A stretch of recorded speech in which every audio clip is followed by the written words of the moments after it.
السلام علیکم ورحمۃ اللہ وبرکاتہ۔ آج ہم بات کریں گے کل میں 4 ہیں یا 6، تو لہٰذا میں اس بات کو کلیئر کر دیتا ہوں، کل میں ہے 4۔ اچھا، جو یہ دعویٰ کرتا ہے کہ کل میں 6 ہیں تو پھر دلیل وہ لائے گا۔ 4 کلموں کا دعویٰ ہمارا ہے تو ہم چاروں کی دلیل آپ کو دے دیں گے۔ تو سب سے پہلے ہم بات کرتے ہیں پہلے کلمے کی۔ یہ قرآن کی 2 مختلف آیتوں میں موجود ہے۔ ایک حصہ اس کا ایک آیت میں اور دوسرا حصہ دوسری آیت میں، یعنی کہ اس کی اصل موجود ہے۔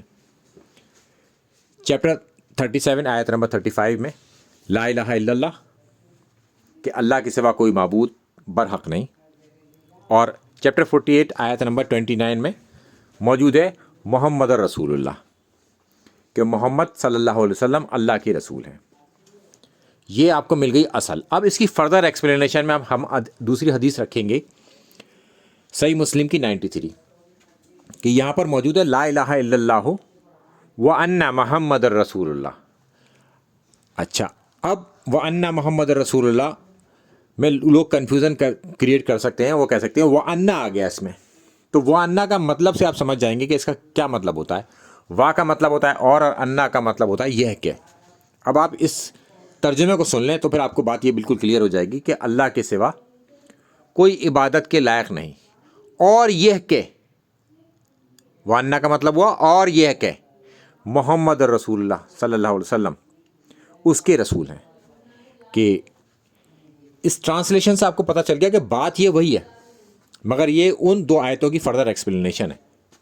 اچھا، وَأَنَّ کا مطلب میں اب آپ کو دوسرے کلمے میں بھی دکھا دوں گا، کہ دوسرا کلمہ موجود ہے، اس میں بھی وَأَنَّ کا لفظ ہے۔ تو یہ اگر کوئی وَأَنَّ سے اختلاف بھی کرے تو دوسرا کلمہ تو سبھی مانتے ہیں، کہ اشہد لا الہ الا اللہ وَأَنَّ محمدًا عبدہ ورسولہ۔ یہاں پر آ گیا۔ اب اس کا ترجمہ کیا ہے؟ کہ اللہ کے سوا کوئی عبادت کے لائق نہیں، اور یہ کہ وَأَنَّ یہاں پر بھی آ گیا نا، وہاں بھی تھا یہاں بھی ہے، محمد صلی اللہ علیہ وسلم اس کے رسول ہیں، یعنی کہ اللہ کے رسول ہیں۔ اچھا، یہ مشکات کی حدیث ہے 289۔ اچھا، مشکات میں ملٹیپل حدیثوں کو ایک جگہ لا کے جمع کیا جاتا ہے، تو الگ الگ کتابوں کی یہ حدیثیں ہیں، تو انہوں نے اس کا دوسرا ترک بھی لا کے رکھا ہے کہ یہ بھی موجود ہے، کہ اشہد لا الہ الا اللہ وحدہ لا شریک لہ واشہد ان محمدًا عبدہ ورسولہ۔ اب اس کا ترجمہ کیا ہے؟ بالکل سیم جیسی بات بنے گی۔ میں گواہی دیتا ہوں کہ اللہ کے سوا کوئی معبود نہیں، یعنی کہ معبود برحق نہیں ہے، معبود نہیں،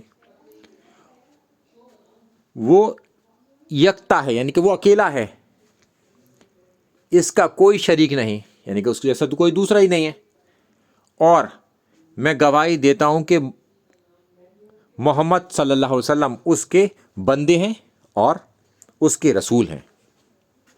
بالکل واضح ہو گئی یہاں بات۔ اب ہم چلتے ہیں تیسرے کلمے کی طرف، تو اس میں بھی کوئی اختلاف اس طرح کا موجود نہیں ہے۔ تو تیسرا کلمہ ہے لا الہ الا اللہ وحدہ لا شریک لہ لہ الملک ولہ الحمد وہو علی کل شیء قدیر۔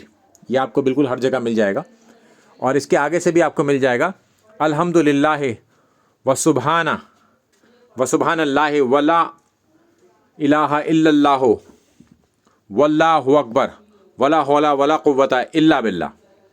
اس کا ترجمہ میں پڑھ کے آپ کو بتا دے رہا ہوں کہ اللہ کے سوا کوئی معبود نہیں، وہ اکیلا ہے اور اس کا کوئی شریک نہیں، مالک اس کے لیے ہے، ملک یعنی کہ بادشاہت جو ہے وہ اسی کے لیے ہے، اور تمام تعریفیں بھی اس کے لیے ہیں، اور جتنی بھی یہ تعریفیں ہیں نا وہ اللہ ہی کے لیے ہیں۔ اب اللہ کسی کی تعریف کرتا ہے تو پھر آپ اس کی تعریف کر سکتے ہیں، اس عمل کی، اس طریقے کی، اس شخص کی، جو کہ اللہ کو بلانگ کرتی ہے تعریف۔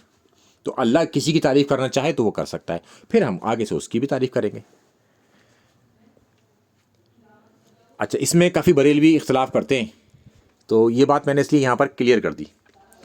اور وہ ہر چیز پر قادر ہے، یعنی کہ ہر چیز پر قدرت رکھتا ہے، تمام تعریفیں اللہ ہی کے لیے ہیں، اور اللہ کی ذات پاک ہے، اللہ کے سوا کوئی معبود نہیں، اور اللہ سب سے بڑا ہے، اور اس کے آگے اللہ کی مدد کے بغیر نہ کسی کو گناہوں سے بچنے کی طاقت ہے، یعنی کہ اللہ اگر کسی کی مدد نہ کرے تو وہ آدمی گناہوں میں گھر جائے گا۔ ہم اللہ کی مدد کی بنیاد پر ہی گناہوں سے بچے ہوئے ہیں، ورنہ ہم گناہوں کے دلدل میں دھس جاتے اب تک، اور نہ نیکی کرنے کی ہمت، اور اللہ کی مدد کے بغیر ہم نیکی بھی نہیں کر سکتے، یعنی کہ وہ اگر ہمارے دلوں پر مہر لگا دے تو پھر ہم نیکی کا کام بھی نہیں کر سکتے۔ آپ نے دیکھا ہوگا کہ لوگوں کو کہ وہ دین کی طرف راغب بھی نہیں ہوتے کیونکہ ان پر مہر لگ گئی ہوتی ہے، پھر کچھ نہیں ہو سکتا کیونکہ اللہ انہیں ہدایت نہیں دے رہا۔